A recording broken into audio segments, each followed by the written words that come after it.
It was Monday morning when the bell rang sharply, echoing through the crowded hallway of Crestwood High. Laughter and chatter filled the air, lockers slammed, sneakers squeaked against the tiled floor, and in the middle of that noisy chaos stood a girl who barely looked like she belonged there. Her name was Lena Harris, a transfer student who had just moved from a small rural town with her mother. Her uniform was clean but old, her shoes slightly worn, and her long hair neatly tied in a braid that fell over her shoulder. She walked quietly, holding her books close, her eyes scanning the classroom door like someone stepping into a battlefield for the first time. When Lena entered her new class, no one really noticed at first. The students were too busy scrolling through phones or chatting in little cliques that had been formed years ago. The teacher, Mrs. Reynolds, smiled warmly. "Class, this is Lena Harris. She's just moved here, so let's all make her feel welcome." There was a moment of half-hearted greetings, followed by a few whispers and giggles from the back row. Lena smiled nervously and took the empty seat near the window. It was the quiet corner, the kind of place where unnoticed people sat, hoping to get through the day without drawing attention, but not everyone liked quiet people. From the back of the class, Tara Jenkins, the self-proclaimed queen of 10th grade, leaned to her friends Maya and Jess and smirked.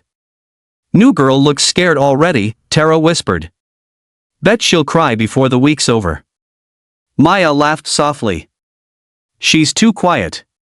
Probably one of those boring straight-A kids." As the day went on, Lena tried her best to blend in. She answered politely when spoken to, smiled when Mrs. Reynolds asked her a question, and ignored the occasional snickers. But even silence can make bullies curious. When lunchtime came, Lena sat alone at a corner table, eating her sandwich in peace until a shadow fell over her tray. "Hey, new girl," Tara said, crossing her arms. "Mind if we sit here?" She didn't wait for an answer. She and her friends sat down immediately, surrounding Lena. "So, where'd you come from? Some tiny village?" Lena looked up, uncertain. Yeah, kind of. It's a small town." Jess giggled. "Figures. No wonder you dress like that." Lena's face flushed, but she said nothing. Tara leaned closer. "You're quiet, huh? That's cute. But you'll have to learn how things work around here." She picked up Lena's apple from her tray, tossed it in the air, and caught it. "Rule number 1, don't look at me like that. Rule number 2, know your place." Lena's hands trembled slightly under the table, but she didn't respond. She just whispered, "Can I please have my apple back?" Tara laughed and threw it across the cafeteria. "Go fetch it then." The laughter that followed cut through Lena's chest like a blade. She didn't cry, not there, not in front of them. She just stood up, quietly picked up the apple from the floor, and walked away. That was the beginning. Days passed, and the bullying grew worse. They tripped her in the hallway, scribbled things on her locker, whispered behind her back. Lena's quiet nature only fueled their cruelty. The teachers rarely saw it happen. The bullies were clever and made sure to look innocent when anyone was watching. One morning, during science class, the teacher stepped out for a few minutes. The room buzzed with noise and laughter. Lena sat at her desk, reviewing notes, pretending not to hear the insults tossed from the back. Tara noticed and sneered. "She acts like she's too good for us." She stood up, walked over, and deliberately knocked Lena's pencil case to the floor. Pens scattered everywhere. Lena bent down to pick them up. "Oops," Tara said mockingly, "clumsy you." Lena gathered her things silently, but as she stood, Maya kicked the chair behind her, making her stumble forward. The entire class laughed for a second. Lena's eyes met Tara's, and in that moment, something changed. Behind those calm brown eyes, there was no fear, no tears, just a cold stillness. Tara paused, suddenly uncomfortable, but before she could speak, Lena simply turned, picked up her chair, and sat down again. "Freak," Jess muttered. When the teacher returned, Lena pretended nothing had happened. But that afternoon, as she walked home, she finally let a few tears fall. She hated feeling small, hated feeling invisible. She had promised her mom things would be different this time, that she'd try to fit in. But how do you fit into a world that mocks kindness and punishes silence? Her mother noticed immediately. Lena Harris was not just any mother. She was calm, composed, and carried an aura of strength that made people listen when she spoke. She worked as a self-defense instructor, teaching women and children how to protect themselves, not just with physical strength, but with confidence. That evening, when Lena tried to hide her tear-stained face, her mom gently lifted her chin. Rough day? Lena hesitated. Just some girls at school. It's fine. Raina smiled sadly. You're strong, Lena. But being strong doesn't mean staying silent when someone hurts you. You can stand tall without fighting. Lena nodded, though she wasn't sure she believed it. I don't want to make things worse. Her mother brushed a strand of hair from her face. Sometimes standing up doesn't make things worse. It ends things. The next morning, Lena decided to ignore the bullies. She focused on her work, tuned out the laughter. But bullies hate being ignored. By lunchtime, Tara's patience ran out.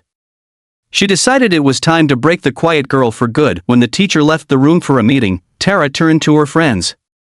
Watch this, she whispered. She walked over to Lena's desk with a smirk. Hey, country girl. Heard your mom's some kind of karate teacher or something? Maybe she should have taught you how to stand up straight. Lena didn't reply. She was sketching quietly in her notebook. Tara frowned, snatched the notebook away, and flipped through the pages. Inside were beautiful sketches of mountains, sunsets, and faces, one of them clearly her mom's. Ah, look, she draws pictures of her mommy, Tara mocked. The class laughed. So cute. Lena stood slowly, her eyes meeting Tara's. Give it back. Or what? Tara challenged. You'll draw me crying? Before Lena could reach, Maya shoved her shoulder and just stuck her foot out. Lena stumbled and fell, her knees hitting the floor hard. The laughter erupted again, crueler, louder, uglier, and then the door opened. The laughter stopped instantly. A woman stood there, her expression unreadable. It was Raina Harris.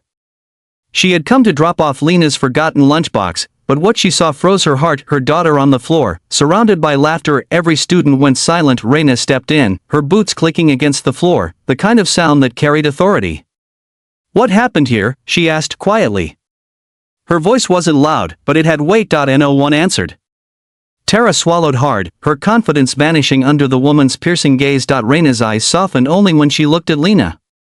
Sweetheart, are you all right? Lena nodded shakily. It's okay, Mom. Just an accident.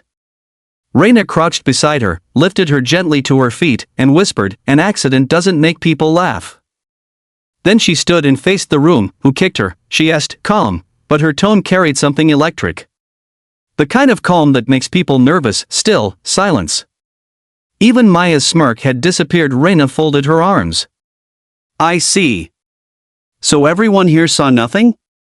Interesting. She walked slowly to the teacher's desk, her gaze sweeping across each face. You think silence protects you? It doesn't. It exposes you. The tension was suffocating. No one dared to move then. Raina turned to Lena. You know what I see when I look at you right now, she said softly. I see strength. Real strength, not the kind that pushes others down to feel tall. The kind that stands tall even when others laugh. Her voice lowered, but every word landed heavy in the air. Bullies feed on fear. But they starve when courage walks in.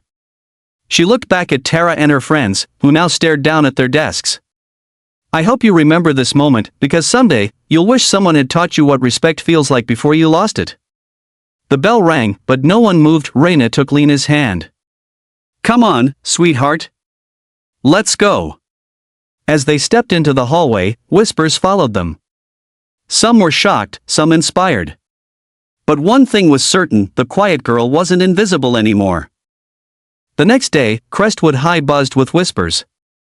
Everyone had heard about what happened, about the quiet new girl's mom walking into the classroom and freezing the bullies with a single look. Some called her scary. Others called her brave. But one thing was clear, no one was laughing anymore. Lena walked into school with her head held a little higher. The stares followed her, but for the first time, she didn't shrink from them. She didn't hide behind her books. Something had changed inside her. The humiliation from yesterday still stung, but her mother's words echoed in her heart. Bullies feed on fear, but they starve when courage walks in. As she stepped into the classroom, the laughter that used to greet her was gone. Even Tara, Maya, and Jess kept their eyes down. The air felt different, heavy, cautious. Then the door opened again. This time, it wasn't just Lena's mom. It was Raina Harris, the same woman who had walked in yesterday, but now she wasn't just a visitor. She stood beside Principal Grant, holding a folder in one hand and confidence in the other. "Good morning, everyone," the principal began. "Mrs. Harris has volunteered to lead a short self-defense and awareness session today. I expect everyone to cooperate respectfully." The room filled with low murmurs. Tara's eyes widened in disbelief. "You've got to be kidding me," she whispered to Maya, but Raina heard her. "No," she said calmly, stepping forward. "I'm not kidding. I'm here to teach a lesson, not just with words, but with understanding." She placed her folder on the teacher's desk and looked around the room. "Yesterday, I saw something painful, not just as a mother, but as a human being. I saw laughter where there should have been empathy. I saw pride where there should have been respect. And I saw a silence that protects the wrong people." No one dared to speak. Even the teacher, Mrs. Reynolds, stood quietly at the back, watching. Raina took a marker and wrote one word on the whiteboard in bold, firm strokes: "Respect." "Do you know what this means?" she asked. "It's not a fancy word you throw around when you want to look polite. Respect is the foundation of every strong person, every strong community. Without it, you have chaos and cruelty." She turned to Lena. "Sweetheart, come stand beside me." Lena hesitated, then stepped forward. Her hands trembled slightly, but her mom's reassuring smile steadied her. Raina looked back at the class. "You called her quiet. You thought that made her weak. But being quiet doesn't mean being afraid. Sometimes, silence is the greatest display of control." She set down her marker and took a slow breath. "Let me show you something." Raina moved to the center of the room, her stance calm and balanced. When someone attacks you verbally or physically, your first instinct is to shrink, to retreat. But what if, instead of shrinking, you stood your ground? She invited a volunteer. "Tara," she said gently. "Would you help me for a moment?" Tara froze. "Me?" "Yes, you." Raina smiled kindly. "Don't worry. I won't hurt you. I just want to show you something." Nervously, Tara stood. The class watched in stunned silence. Raina positioned her. "Now, I'm going to walk toward you quickly. All you need to do is step aside and raise your hands like this." She demonstrated a simple defensive move, quick, controlled, and elegant. Then she asked Tara to try it. Tara did, awkwardly at first, then again with better balance. Raina nodded. "Good. See? You didn't need to fight. You just needed to stand tall." The students leaned forward, fascinated. Raina continued, "Strength isn't about aggression. It's about composure. It's about knowing you could fight but choosing not to." Then her voice softened. "That's what I taught Lena since she was little. She learned discipline, not destruction. She learned that true power is quiet, steady, and patient, like her." Lena looked up at her mother, eyes shimmering. For the first time, she felt proud of her silence. Raina faced the class again. "Do you know what hurts most?" she asked, her voice breaking slightly. "It's not the words. It's when everyone watches cruelty and does nothing. You think silence makes you innocent, it doesn't. It makes you a part of the problem." The room fell completely still. Even the bullies looked ashamed. Then, Maya spoke softly. We didn't mean to go that far." Raina nodded slowly. "I believe you. But remember, this actions echo longer than laughter. The way you treat someone can stay with them for years. That's power too. So use it carefully." She looked at Jess next. "Do you know how many kids lose themselves because of what happens in rooms like this? You think it's just a joke. But for someone else, it's the end of their self-worth." Tears welled in Jess's eyes. "We're sorry." Raina smiled, not with anger, but relief. "Then prove it. Treat people with respect, not fear." Stand up for the ones who can't. Because someday, you'll need someone to stand for you. The principal, who had been quietly watching from the doorway, stepped in and said softly, "Mrs. Harris, I think you've given this school something more powerful than any lecture." Raina bowed her head slightly. "Thank you. But I didn't come to teach a class. I came to remind everyone that courage isn't loud, it's consistent." Then she turned to Lena and placed a hand on her shoulder. "Show them what you've learned." Lena hesitated, but her mother's encouragement gave her courage. She took a step forward, stood straight, and said clearly, "I used to think being quiet made me invisible. But now I know it made me strong. Because strength doesn't always shout. Sometimes, it whispers until the world finally listens." The room erupted into applause. Even Tara clapped, genuinely this time. The sound filled the room, and for once, it wasn't mocking or cruel. It was respect. As the bell rang, students gathered around Lena, not to tease her, but to apologize and talk. Tara approached hesitantly. "Hey. I'm really sorry, Lena. We were awful. You didn't deserve that." Lena smiled softly. "It's okay. Just, don't do it to anyone else." Tara nodded, tears in her eyes. "I won't." Raina watched from the doorway, pride glowing in her expression. As Lena joined her, the entire classroom seemed lighter, brighter, as if a storm had finally passed. Outside, the sun broke through the clouds. Raina looked down at her daughter. "You see? You didn't need me to fight your battle. You just needed to believe in your strength." Lena smiled, her eyes glistening. "I think I finally do." Together, they walked down the hallway, heads high, hearts full.